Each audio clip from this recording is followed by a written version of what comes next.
বরিশাল ৩ আসনের সাবেক সংসদ সদস্য জাতীয় পার্টির সাবেক এমপি গোলাম কিবরিয়া টিপুকে গ্রেপ্তার করেছে পুলিশ এবং জনতার হাতে ধরা খেয়েছেন জাতীয় পার্টির প্রেসিডিয়াম সদস্য সাবেক সংসদ সদস্য গোলাম কিবরিয়া টিপু। তাকে ধরে থানায় সোপর্দ করা হয়েছে। তিনি জাতীয় পার্টি থেকে বরিশাল ৩ বাবুগঞ্জ মুলাদি আসন থেকে ৩বার সংসদ সদস্য নির্বাচিত হয়েছেন।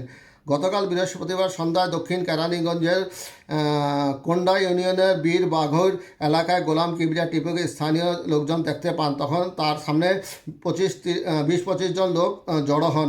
এ সময় স্থানীয় লোকজন উত্তেজিত হলে আশেপাশের কেউ পুলিশে খবর দেয়। খবর পেয়ে পুলিশ ঘটনাস্থলে আসে। পরে স্থানীয় লোকজন সাবেক সংসদ সদস্যকে পুলিশের কাছে সোপর্দ করেন।